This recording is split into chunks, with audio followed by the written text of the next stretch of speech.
All right, well, here we are. I think I never get tired of covering the ABIM-MOC. It is possible I'm blacklisted now on the ABIM-MOC, but it is where it is. But we're here on Healthcare Unfiltered talking to ASH Leadership, the American Society of Hematology Leadership, which I'm a proud member of the society. I have been for the past, since 1999. We're going to talk a little bit about what happened to get the statement that you all have heard about. But first, we're going to introduce our guests and learn a little bit about them. Rob, this is your first time on the Healthcare Unfiltered podcast. What this means, there's a possibility I may send you a T-shirt. Imagine that. Oh, wow. That's exciting. I know. It's crazy. But maybe a little bit about you, just a little bit about you, the non-ASH president of Rob Brodsky. I started my career, really, I did my residency at Vanderbilt and did my hematology training at NIH and then oncology at Hopkins. I kind of short-tracked twice. And I've been on the faculty at Johns Hopkins I guess since 1997, and I've been the director of the Division of Hematology since 2004. So going on 20 years now. My research has been in a lot of different areas in bone marrow failure states, looking at aplastic anemia and PNH. Also, I have a research lab where I study complement biology. Really some groundbreaking, new, exciting research in that field going to be coming out soon. And I've also been a big advocate and developer of haploidentical bone marrow transplants for non-malignant hematologic conditions such as sickle cell disease and aplastic anemia. So that's kind of how I spend my days. Thank you so much for coming on, and we'll talk a little bit about your administrative role at ASH. Mikkael, you're a recurring guest on the podcast, but for a few people who haven't heard you before, a little bit about you. Sure. First, I wanted to make the comment that the Healthcare Unfiltered t-shirt, Rob, is a nice breathable fabric. You can wear it to work and then to the clubs on South Beach right afterwards. It's very fashion forward, so you'll really enjoy it. Yeah. Okay. We'll get the address after the show and we'll mail one. So nice to be back. Chadi, thank you for inviting me. I'm Mikkael Sekeres. I'm chief of the Division of Hematology at the Sylvester Cancer Center at University of Miami, also a professor of medicine. As you know, my specialty are myeloid malignancies, specifically myelodysplastic syndromes and acute myeloid leukemia in older adults. I also hesitantly describe myself as a writer. So I've written a number of essays and a couple of books, and have actually written a series of essays directed to the ABIM about their credentialing for years now. First in Oncology Times, then in ASH Clinical News, and more recently in MedPage. It actually, that essay came out right before Aaron Goodman's survey was released. I do have a leadership role at ASH. I'm the chair of the Committee on Communications, but am here today in my own capacity and not representing ASH. So it's so nice to see you. And Rob, it's great to share a podcast with you. Well, welcome, Mikkael. And I'm a big fan of your writing. So for folks who have not really read your books, they're really excellent and very easy to read. Rob, why did you decide to put your name on the ballot to become an ASH president? Yeah, it was. I was nominated, and they asked me if I would want to run, and I said sure. I mean, I've been involved in ASH pretty long time. I started shortly after joining the faculty. I was one of the first ASH scholars. They have this that's been a very successful program for the American Society of Hematology, supporting physician scientists at early stages of their career. And then I guess I don't know, about 10 years ago or so, I was chair of the one of the scientific subcommittees on bone marrow failure, and from that, I got asked to be the scientific chair of co-chair of the meeting with Ross Levine. And then from there, I became secretary, and I was secretary for 4 years. And that just kind of led to eventually being nominated to run for president. And, you know, I over the years, I've just got to see all the wonderful things that ASH does, and began to realize that you can have really more of an impact on hematology getting involved with ASH than you can in a lot of administrative roles, say in your own university, more on a national and global level. So how much time is this? Like, what does a day in the life of an ASH president look like? Because you've got a lab, you have a faculty appointment, but then you have the ASH thing. So what do you actually do as an ASH president day in and day out? I spend my time doing podcasts all day. No, that is the best thing you've done for ASH, by the way. It's the presidency year is very busy. No question. It's a succession. So you run for vice president, and then if you are elected vice president, you become president-elect and then president. The role as vice president and president-elect, that's not that time-consuming. The most time-consuming, short of this year, was being ASH secretary for 4 years. That's a lot of work, and that's, you're really you play a big part in the abstracts of the meeting, setting up the plenary sessions, the late-breaking abstracts. You really have to know the meeting extremely well, and you have to know a lot of the abstracts. This year, we broke a record in the number of abstracts submitted to ASH. There were almost 7,500 abstracts. And the ASH president has to be intimately aware of at least 500 to 700 of those. The ASH vice secretary really needs to know those extremely well. President is very, very busy. There's a lot of international travel. There's a lot of national travel. There's a lot of policy statements. ASH is involved in advocacy for so many things that you wouldn't even realize some of the things that ASH is involved in. Sickle cell legislation, NIH funding. So we do a lot of visits to Capitol Hill. We make a lot of public comments for the White House and the Senate. We're down there giving many of the staffers an update on the newer therapies that are coming out in sickle cell and making sure that these are going to be paid for. So there's a lot of advocacy based on our members and our patients. And then, the meeting and all the things that ASH does globally and nationally, it takes quite a bit of time. I would say this year it's about 20 to 25% of my effort is related to ASH. Wow, that's amazing. And I think ASH does a lot of initiative. I chair actually the subcommittee on quality for ASH, and it's always a pleasurable experience to work with the ASH staff for sure. Mikkael, I know that you're here in your personal capacity, but you have a leadership role at ASH as the ASH secretary. So, right or no? The chair of communication. Chair of communications, correct. So what does that mean? I mean, like, do you, if there's something that's happening outside that might affect the ASH membership, somebody comes to you and say, like, how are you, when do you get involved, I guess?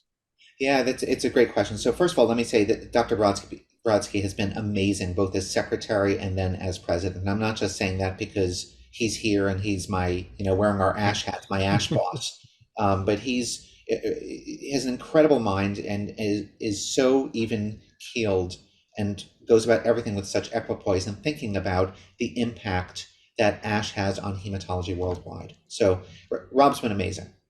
I put in an order of 10,000 of his books. That's why I said that would do it. Actually, Rob, you could have gone by with only 2,000. Even two would have been enough. So Committee on Communications, as the name implies, works with how ASH communicates with the outside world and how ASH communicates internally as well. Specific to the annual meeting, we go through all of the abstracts. We select those that may be more interesting to either science press or lay press. We put a media program together. This is all voted on by a program committee. And I help moderate one of those sessions because I really want to be in the trenches and see how people are responding to some of the amazing research that's being presented at the annual meeting. We also vet some outside websites to which ASH links, and we will generate some story ideas or things that ASH may want to cover with breaking news in hematology. And you see a lot of those ideas played out in full reports in either ASH Clinical News or the Hematologist. So we really work on how hematology writ large is communicated to the hematology community and to the outside world. So one of these issues that have happened over the past several months has been the ABIM and the maintenance of certification. And as I was preparing for this episode, I was telling Rob before we went on the air, there has been a lot of communication, frankly, between ASH and the ABIM, and I wasn't aware actually of how much effort previous to this ASH has put into the ABIM maintenance certification. But there's a lot, and folks who are listening or watching can actually Google this, and they'll see a lot of these things going. But a couple of months ago, Aaron Goodman, a hematologist, somehow decided to start a petition to end the maintenance of certification. And Aaron probably, again, has huge, larger followings than most of us. He's a social media figure. So this petition did get a lot of traction. And it appeared to have hit a nerve. It's one of those things where pretty much a lot of physicians seem to relate to it, to end the MOC. And it actually came either around the time that, Mikkael, you wrote an op-ed or after, like around that time, you wrote an op-ed also about your experience with the MOC. That petition led to over 20,000 signatures of physicians and stakeholders who are interested and basically voting to end the MOC. So, Rob, as an ASH president, obviously many of your constituents who are hematologists did sign that petition. When you see something like this, how has this come to your attention? Is it just monitoring the media and the social media, say, okay, this is something we can't ignore? Or like, how do you decide? Because there's a lot of things that you're not going to really address every single thing. There's so many things. How do you pick and choose a topic that you need to address? How did this come to your attention? And how did you handle the situation as you became aware of it? Yeah, well, as you pointed out, I mean, ASH has been working with ABIM for really since 2001, trying to get this system more user-friendly and of higher value to and less burdensome to hematologists. One of the things that we were able to get them to do is to get CME type 1 CME credits to be used as MOC points. So I mean, remember you had to do all these crazy things like have patients evaluate you or other physicians evaluate you. We got them to move away from that and allow CME to be counted. The other thing we were able to do was to get them to agree that not every hematologist does the same practice. Mikkael doesn't need to answer a whole bunch of questions about hemophilia, sickle cell, and TTP. He never sees that. That's not what he does. He sees leukemia and MDS. I mean, he sees some other hematologic malignancies, I'm sure, as part of his practice and needs to know about that. But he really doesn't do a lot of classical hematology. That's not his practice. There are other physicians that see primarily sickle cell or coagulation. And they don't do any heme malignancies, and they don't need to know every mutation that's associated with the different leukemias and what drugs might respond to them. So we were able to get them to have a set of questions that's mainly going to be classical hematology, the majority of the questions, and then some general questions about hematologic malignancies, or you can choose a heme malignancy path where you do almost all hematologic malignancies and general questions about classical hematology, or a general hematology one. And they've had agreed to that, and we're about to announce, and that's been publicly announced. But I saw Aaron's petition pretty early. I was never on social media until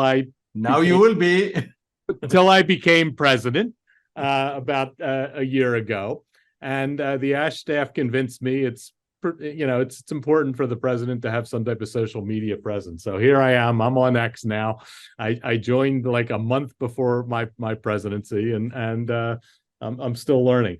But anyhow, yes, you're right. I think that did trigger things. But again, those petitions, although it raises awareness, it's not going to change anything. This is not something that you can just blow up overnight. It's a process. And ASH saw this. We had already been working on this.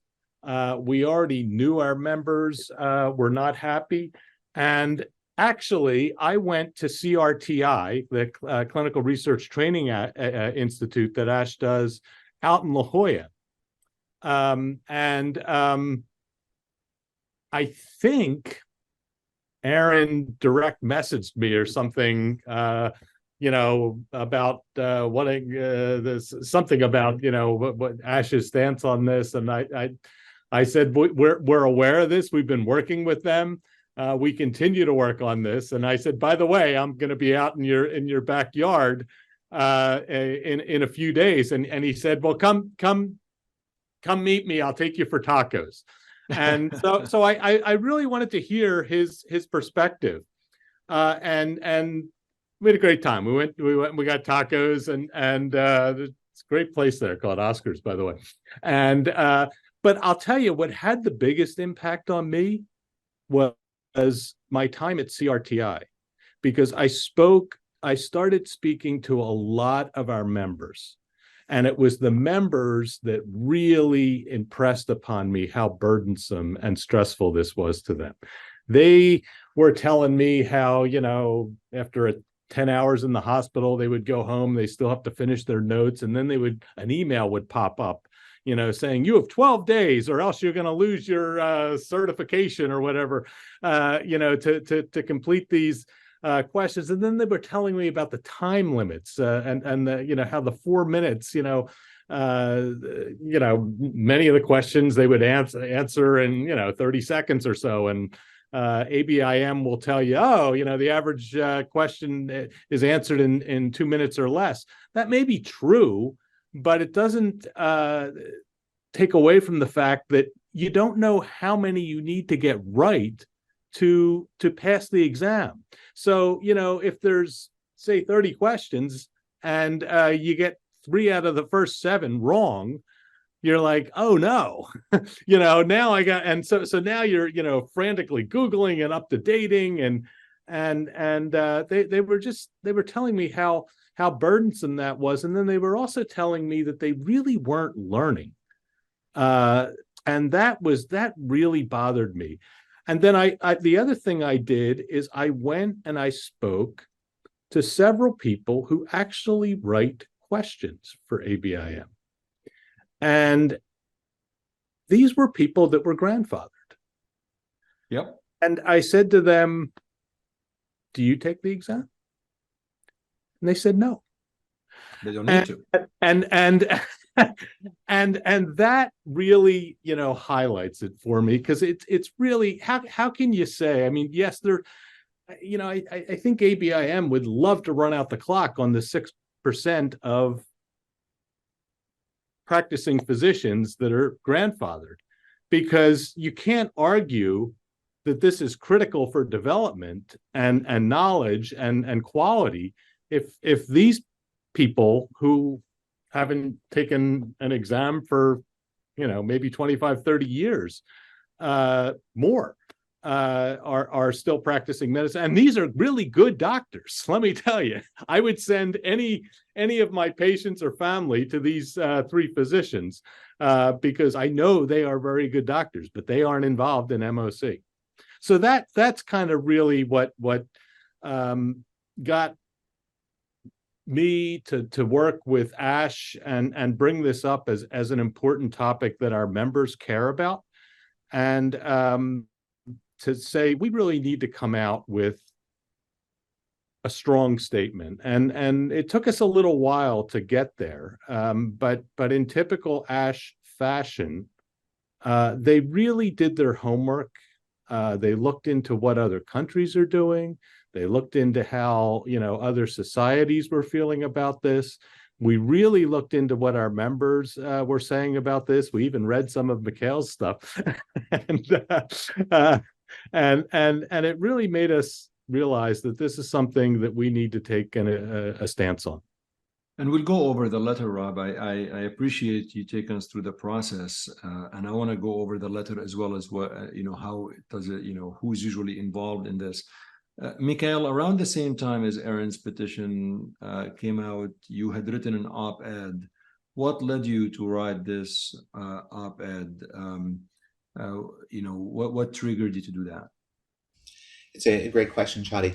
So I've been writing these op-eds for years, and they follow a certain model. So when I was still in Cleveland, they were a letter from a Cleveland jail to the ABIM. My most recent one, of course, is a letter from a Miami jail to the ABIM. And I use that format because it actually echoes Martin Luther King's famous essay, Letter from a Birmingham Jail, and the fact that Henry David Thoreau wrote a letter from a jail. So there's this kind of model within editorials that follows this out of a jail. And I would define jail different ways in each of the essays. But for, when I first had to sit for the re-up of my board certification, and it was the 10-year exam, I isolated myself in a room away from my family after a 10-hour, 12-hour day working, seeing patients, and studied and studied and studied and studied things that I hadn't seen at that point in 10 years. And I became a little depressed, Chadi, to be honest with you, because I was isolated from my family. I was doing something I really didn't want to do that had no relevance to my care of patients, and that was only for the purpose of passing a test. And, one of the first things we're taught when you run to your first code call, what are we advised? The first thing we're advised is take your own pulse first, right? Take stock of yourself and where you are and how you're thinking and what you're going to contribute to a patient's care. So I took my own pulse and thought, gee, if I'm doing something that really isn't going to improve my care of patients, isn't going to improve me as an individual, because I was cramming information for an exam, that's not long-term learning, and it's making me depressed, why am I doing this? Why are any of us doing this? So I wrote my first letter from a jail to the ABIM. And I continued that and kept kind of harping on their 10-year exam and what was the purpose of it and why did they subject us to this? And I think even more so, why are we letting them subject us to this? So I know that some of those essays, I was texted by friends of mine who were volunteering at the ABIM, who were saying, yeah, we're talking about your essays now at these high-level meetings at the ABIM. So I hope in some way it helped contribute to the ABIM's willingness to change. I mean, I probably played a very small part in that. ASH played a huge part in that because it represents so many more people who are practicing. They came out with a longitudinal knowledge assessment, and I thought, okay, thank God, I finally don't have to take that 10-year exam that made me so depressed. And I started taking the longitudinal knowledge assessment. And I realized something, Chadi, that so now I'm at the 22-year mark after finishing fellowship, and having to take regular tests that are timed about information that we don't need and isn't going to improve our care of patients is infantilizing. Why am I at this stage of my career still forced to answer a question about some esoterica of hematology or oncology, if you're taking the med-onc boards, and to do it within 4 minutes, and to be under this constant time pressure? There's also the most recent essay that I wrote talked about how it was like something your older brother would torture you in doing, right? There are all these rules for taking these exams. You have 4 minutes to answer a question, but you can use an additional minute, but you only have 30 total minutes that you can use as your additional minute over the course of the year. So choose your additional minute wisely. And if you use your additional minute, whoops, it may be a test question that doesn't count towards anything, but you don't get that additional minute back, right? Doesn't this sound like something your brother would do to your older brother to set you up to failure so you get in trouble with your parents? So there are those aspects of it, Chadi, that in the end I thought are demeaning. They're demoralizing as well, because you come out of these exams and you'll come out of taking the first 10 questions out of the 30 questions that we have. 5 of them will be the pretest questions that don't count, which we're paying ABIM to validate their own questions. Think about that logic. You get it right, then you find out it doesn't count, then you're asked a question about something that is so esoteric, you'll see it maybe once in a career. That's the question that counts. When you get it, when you look at the answer though, and I've been using UpToDate to do my quick 4-minute searches on these questions, their answer actually contradicts directly, word for word, what UpToDate recommends. So you don't even trust the question. It's no wonder that it's demoralizing. I got a text a few nights ago from a very good friend who's internationally renowned, who was taking his LKAs on a Saturday night. Why was he taking it on a Saturday night? Because that was September 30th. It was the last day he could take it before he lost those questions. So instead of spending time with his family, he has 2 young children, he was taking these questions and in real time texting me, I can't believe they gave this answer. He was actually an investigator on the trial. They're quoting, they misquoted the trial, they misquoted the data on it. That's demoralizing, and I keep going back to this word infantilizing. We're being treated No, I mean, like I think a lot of people share that with you, and I'll go over some of the talking points that the ABIM will contend, because I'd like you to react to it. But I want to go back to Rob. Rob, so this is something that you brought into ASH, and you said, this is something I've already done my personal investigation, and it's clearly something that is stressful to our own membership. What's the process like? Does the board meet and you go over pluses, minuses, and then you decide to issue a statement? Do you call the ABIM and say, hey, we are going to issue a statement, we'll give you a chance to react? Because I want to go through the ASH letter. I want to also go through the ABIM response to the ASH letter. Yeah, so now I'm glad you asked that question. So first of all, Mikkael summarized exactly what I was hearing from these people that I was going across the country. If I was giving a talk at an outside institution, I would talk to the young people there and some of the faculty there. And this is what I heard at CRTI. And so yes, we brought this up.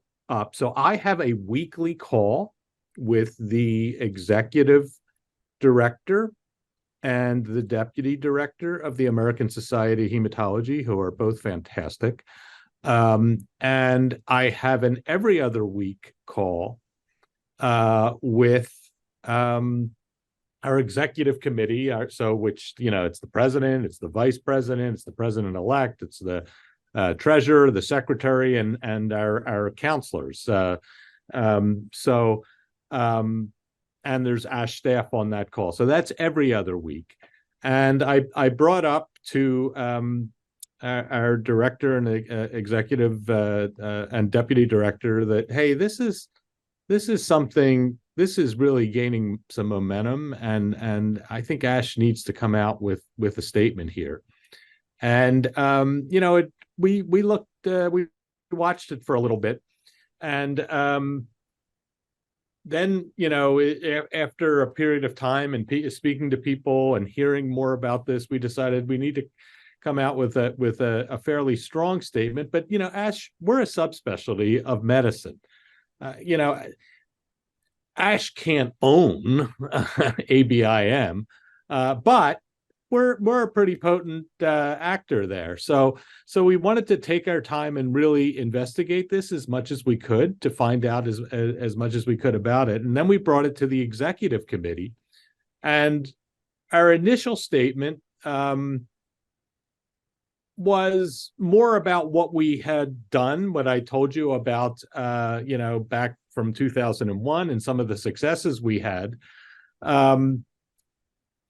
And how we were able to get the exam more focused, so we, our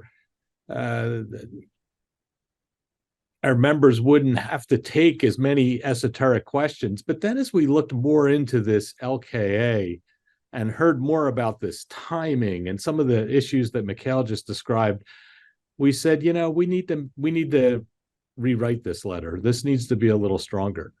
And we brought that in September to the, we had a program committee meeting where we talk about, we had one day that was advocacy, one day that was about selecting, the newsworthy abstracts, the plenary abstracts, etc. And then we had a day where we have our executive committee where we talk about things related to ASH, and this was one of the topics.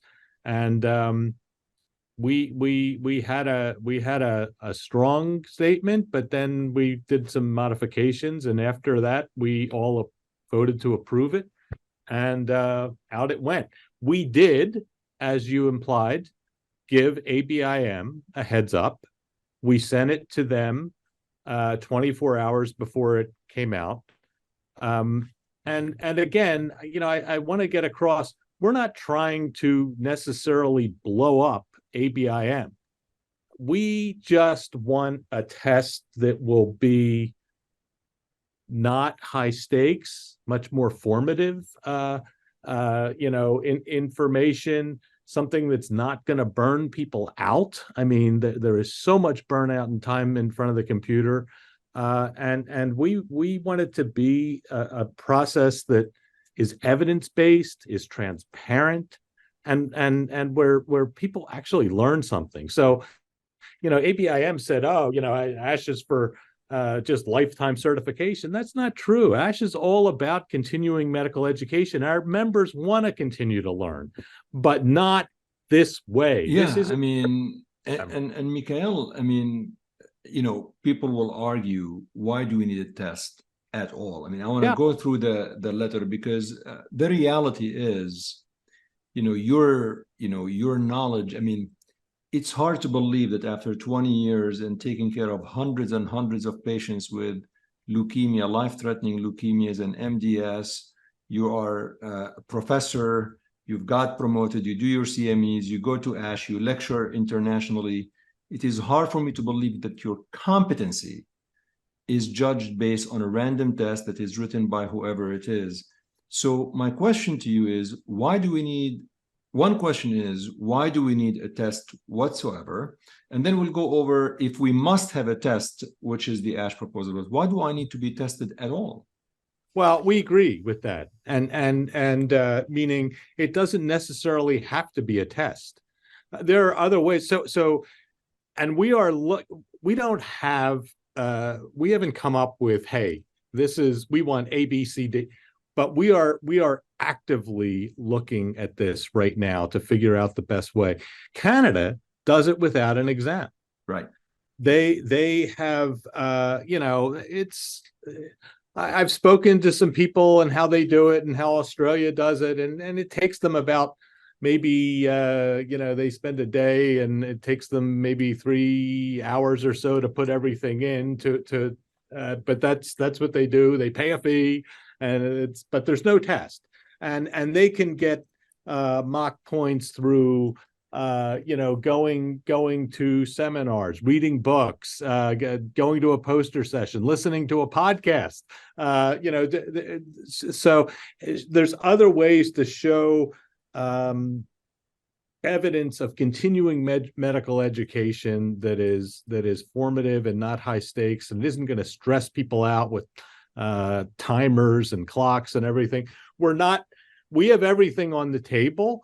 Maybe there is a component where, but where's 30 questions come from? Why 30? Right. Why couldn't it be 50? I remember when I started, when we were doing clinical trials, there was a rule that your consent form couldn't be longer than 3 pages. Right. And honestly, patients actually read it. Now we have consent forms that are 18, 20 pages. No patient reads it. It looks like a mortgage application. I would bet if you had a maybe 15 questions, I don't know the number, every 4 months, you would probably learn more than what you're doing right now. And why should it be timed? Why shouldn't you be able to deal with this like you deal with a patient? That patient that you see once a year, you're not going to, quick up to date it and say, hey, I just looked it up to date. Here's what you do. You're going to call an expert in that area and say, hey, how would you manage this? And that 5-10 minutes on the phone that you spend, you're going to learn more than if you read the whole up-to-date chapter and several of the references. So that's the way we, think that some of the things we think we need to explore and agree. Don't necessarily think there needs to be a test. So the first point says, after careful consideration of the concerns raised by our members, ASH strongly urges the ABIM to take the following immediate actions, which I love, by the way, immediate, but we're going to go over the ABIM response. So the first one, it says, establish a new MOC program that does not involve high stakes assessment, i.e. 10-year exam and the new LKA, rather self-driven by each physician, and involves mandatory self-reporting of educational activities similar to the systems in Canada and Australia and New Zealand. Yep. Mikkael, do you want to comment what that is? Like what does that mean? Just like a talk, tell us like a 5th grader what that is. So I first of all, I will say I loved ASH's statement, okay? And it made me proud to be a member of ASH. And I don't say that in a glad handling sort of way. Like it was exactly where I was hoping that ASH would land. So, I believe I'm not 100% familiar with the systems in Canada, Australia, or New Zealand. I know that after an initial exam, then physicians develop their own personal kind of continuous learning plan. And that could include group learning, conferences, courses, grand rounds, journal clubs, self-learning, and some form of assessment. Chadi, when I think about this, so I really don't like the test questions. And I will tell you, I'm the sort of person who takes a standardized test and I way overthink every single question, right? And my personal foible is that I have to correct the awful grammar in a lot of these, or I can't get through the question, right? This is like this terrible neurotic quirk that I have, but I actually will sit and edit questions before I will answer them if they're written too poorly. That was my biggest concern about the statement. I was afraid that you... Wow. Well, but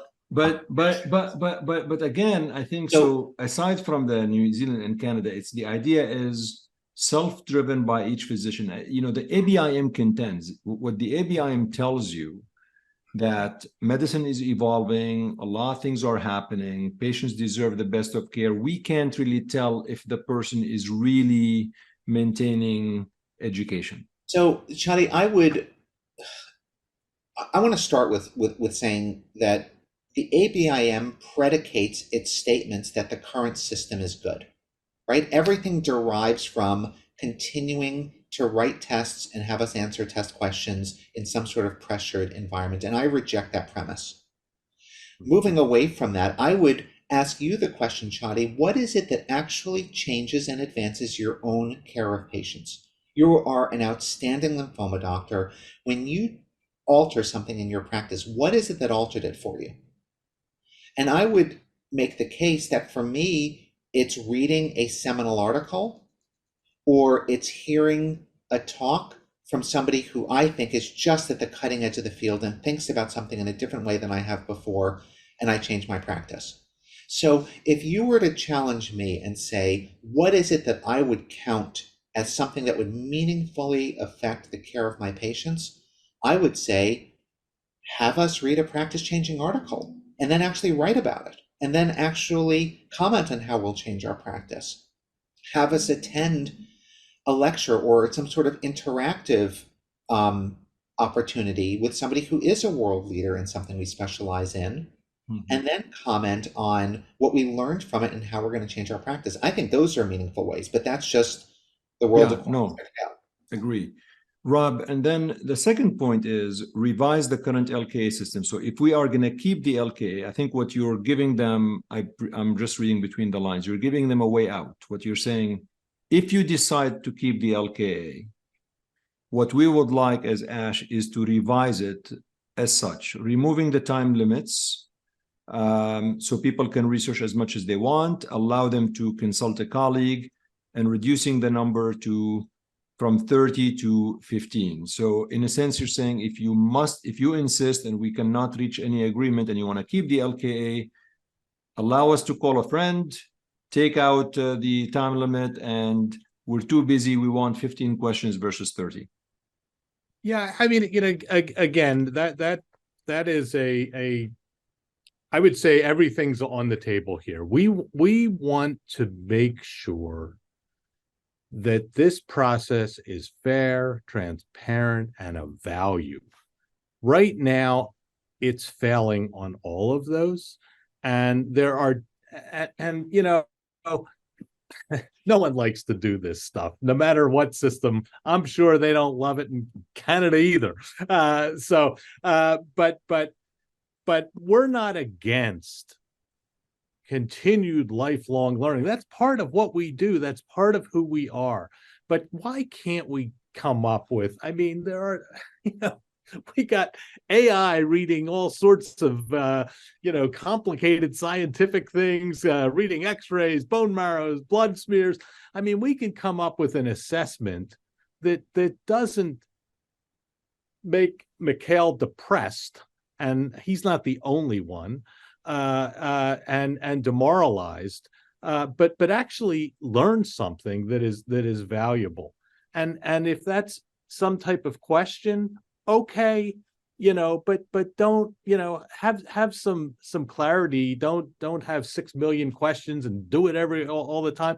And it should reflect the way we practice, not under the clock timer. So again, we aren't done with this. We're talking to other societies.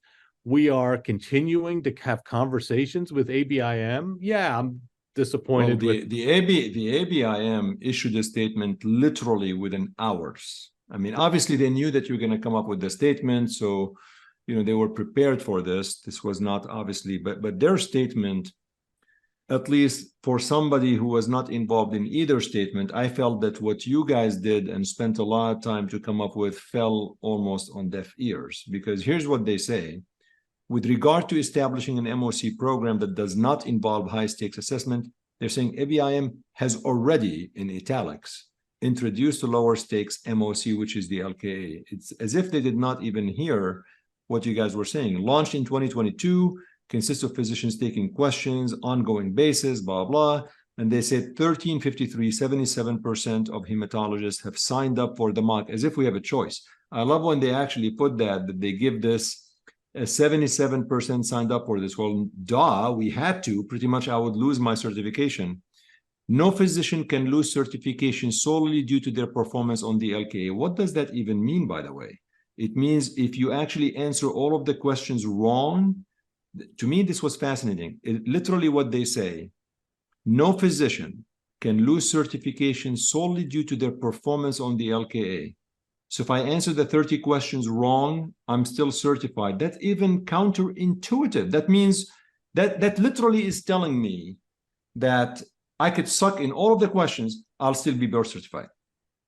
Yeah, I can't speak for them on this. I mean, I can say that certainly ASH was disappointed. But again, it doesn't mean that we're not going to continue to try and work with them to affect change. The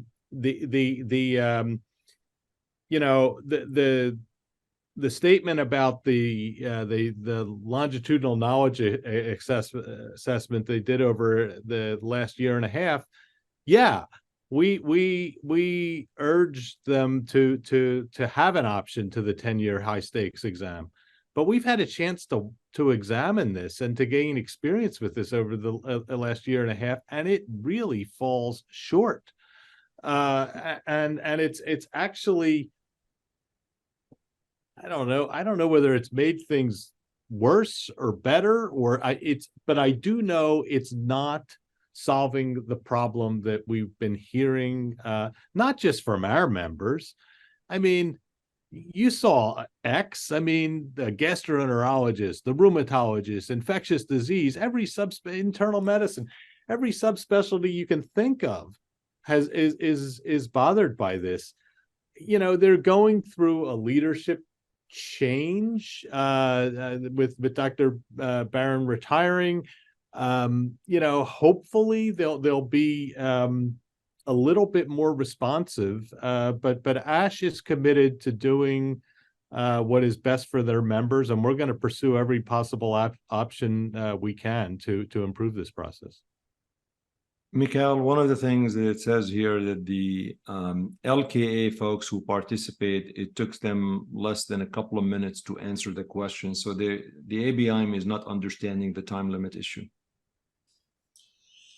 No, they're not, Chadi, and their responses over and over again are predicated on maintaining the status quo, making little tweaks to it, but basically maintaining the status quo. And like I said earlier, I reject that premise. These shouldn't be based on test questions. And when you really question folks at ABIM, they'll talk about having to have a walking knowledge, therefore you shouldn't have unlimited time to think about a question. I've never been time limited in thinking about how I'm going to treat a patient, or how I'm going to diagnose a patient, or if I don't know something, how many people I'm going to call until I do know how to treat a patient. You know, when I wrote my most recent essay, I actually got an email back from someone who's on the board of the ABIM, just to me.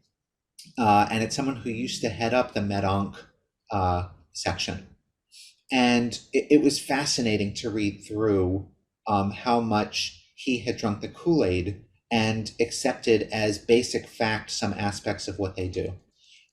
So for example, he talks about the longitudinal knowledge assessment, again, as being low stakes, and then in the email to me complains about the fact that they just don't have enough people to write the questions, so invites me to help write the questions. And reflects on how artificial intelligence might start to write the questions for them, so it'll be easier for them. He then talks about how writing essays that I have, questioning this whole process is spreading misinformation and eroding the public's trust and expertise. Wow. Wow. Yeah, pretty strong statements, right? For someone who wrote an opinion piece and has written these over time, that and ignoring the public opprobrium that has resulted from efforts that Aaron Goodman and you and Vince Rajkumar and Jack West and a lot of other people have done to raise awareness. The fact that there's been this kind of reaction from societies, and for the ABIM to shrug their shoulders and say, yeah, we already did what you asked, we're good, it just confounds me. Well, and I would add real quickly, it's not just the time. It's the fact that, you know, I heard over and over again, we're not learning. Yeah. But Rob, I mean, the bigger picture, I want to make sure we have like a path forward. First of all, I think everybody applauded the ASH statement. There's no question about it. It's probably very strong. It was extremely well received on social media by everybody. So congrats on that. And we genuinely believe it's a step in the right direction. But what is next? Because the pragmatic nature of things will tell you that healthcare systems and hospitals really mandate that you must be certified, because otherwise they cannot be reimbursed by payers for your services, because the ABIM has talked to the payers. So in a sense, you know, some of this we have some control over, but I don't know what you guys can do or what we can do unless payers say, you know what, we're okay with the CME. So help me understand next steps, because I think there is another layer of this that requires talking to healthcare systems, Hopkins, Miami, whatever it is, and the payer system, if we really want to make progress. No, I think you're absolutely right. And that's why I said earlier, this is not something that's going to happen overnight. We've been working with ABIM for 20 years, and we've made some progress. And there's been, but it's got to get better, and it's really come to a head. But this is the American Board of Medical Subspecialties. We have to, they're involved in this. The AMA is involved in this. Hospitals are involved in this. Payers are involved in this. The other thing that people don't mention here is I always look at these things from the patient standpoint. This isn't even good for patients. You can't expect patients to really have a clear grasp and understanding. If you polled 1,000 patients, do you want your doctor to have continuing medical education and recertification? The overwhelming majority say, yeah, we need to have that, and we agree with them. You need to have continued learning. But you look how long it takes to see a physician and to get an appointment, and how does this help? So you don't want to go to a doctor that's been up all Saturday night because they're going to run out of their questions and haven't had a weekend and come in there burn out and bitter. ASH did a workforce survey of hematologists, oncologists around the country. About a third of them had real signs of burnout. That's not good for patients.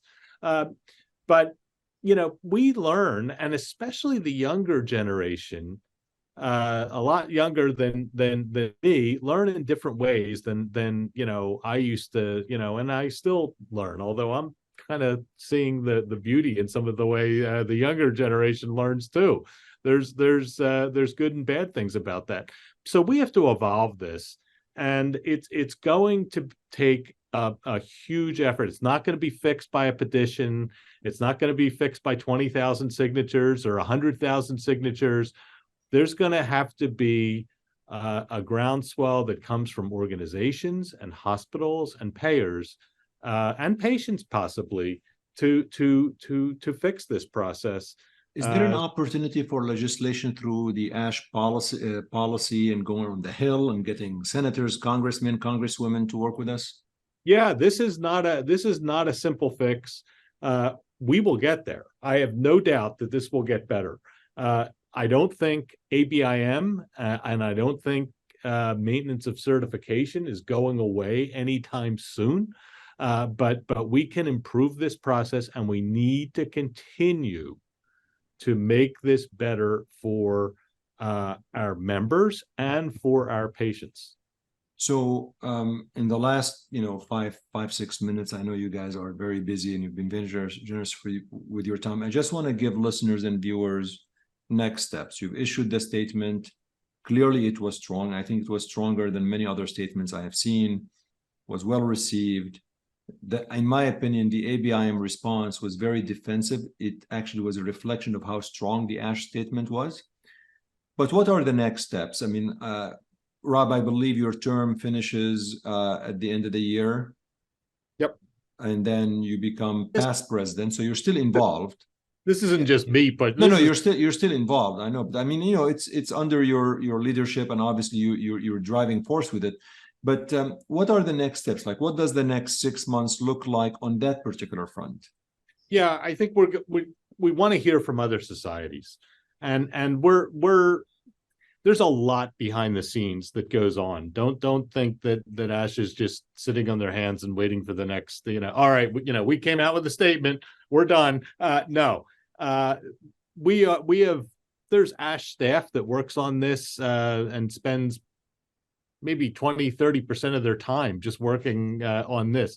We are going to continue to communicate with ABIM to try and get them to move the needle. We're going to be able to talk to other societies We have a pretty close relationship with many of the other medical societies, including ASCO. There's a lot of overlap with our membership there. I know they're doing a survey, and ASH is really leaving everything on the table. But we're not going to be able to do this as a single subspecialty. We need other subspecialties. We need departments of internal medicine. I haven't heard from too many chairs of medicine. Have you? No, I was going to actually ask you, like, how do we get, like, I haven't heard from American College of Cardiology, like, and there's a lot of other societies that have not been there. And you're right. I mean, hematologists and oncologists are probably in total 10% of the entire workforce. How do we get other societies to be engaged? Oh, that's the behind the scenes stuff that ASH is doing, and we have a lot of connections with them. And we're like I said, everything is on the table. We're going to get more information from other societies. We're collecting more information from what they do in other countries, and we are going to continue to work at some level with ABIM to see if they can, if they will work with us. We'd love to work with them to make this better. I mean, I'm not trying, we're not trying to, like I said, we're not trying to kill ABIM. What we are trying to do is make this better for our members and make this better for our patients. And so that, when doctors take these or fill this continuing medical education out, it's reflective of new knowledge that makes them a better physician, not just this. I think what the disconnect I see, because as I've interviewed Rich Barron on my podcast. He did come on my podcast. I've interviewed the Society of Cardiovascular Intervention and Angiography, who issued a very strong statement. And the disconnect is, when you talk to Rich, for example, he would say, well, it's 30 questions every 90 days. And when you hear that, it's clearly a disconnect of not understanding what the life looks like of somebody who is really in practice and doing research. Yes, it's 30 questions, but it's one more thing. Yep. And in my podcast with him, I actually challenged him, and I did say, what if I tell you all what you have to do in 12 months are 6 pre-authorizations? Only 6 pre-auths. I mean, it's not a lot, but we all know how annoying and stressful and demeaning these pre-auths, right? And even if you do one of them, it's stressful. So I think that's really where the disconnect. I didn't get the impression from them they really understand what our lives are. They're gonna hear, and that's where social media plays a role. That's where articles that Dr. Sekeres is writing plays a role. That's where podcasts like what you're doing is going to play a role. And this is going to change. It's not going to change next month. Not going to change by January 24. But this is going to change. Hopefully not much longer than that. Well, it's we're looking for. I mean, I don't know. I'm thinking Brodsky for Brodsky 2024. What do you think, Mikkael? I love it. I love it. Actually, there could be an opening on either party. He could literally run on this, and he will get so many votes. Yeah, I'm going back to my lab and seeing patients and teaching. Well, really, Dr. Brodsky, Dr. Sekeres, thank you so much for coming on Healthcare Unfiltered. Is there anything else we should leave listeners and viewers with that I may have forgotten or missed? What I took out of this, Chadi, is we shouldn't stop, right? This is going to be a complicated process, but unless we continue to advocate for ourselves and, as Dr. Brodsky said really eloquently, advocate for our patients, right? The Surgeon General issued a public health warning about burnout in healthcare providers. Having us do a every 3-month torture session of questions is making that burnout worse. That's making our care of patients worse. This is, in the end, not just about us wanting to do less. We want to be lifelong learners, but we want to do it in a meaningful way that will improve the health and care of our patients. And to do that, we need to keep advocating to eliminate systems that in any way compromise that care. Well stated. Rob, any final thoughts? Oh, I think I think he summed it up very well. ASH is not going to stop with this, and we're not going to stop all the channels that are open right now. I think the pressure needs to stay on to make this process one that works for internists, gastroenterologists, cardiologists, hematologists, and our patients. And that's really the key. And I want to thank you because it's podcasts like this that reach a lot of people and that keep the pressure on to make this a better system. And no, I really appreciate it. And thank you for listening to your membership. Thank you for listening to your stakeholders. Thank you for having our back and trying. I don't believe that this is going to happen overnight. And you know what? It may never happen as well, but at least you're trying, and it's genuine effort. And couldn't thank you enough. And I appreciate you giving us some time on Healthcare Unfiltered. Thank you so much, guys.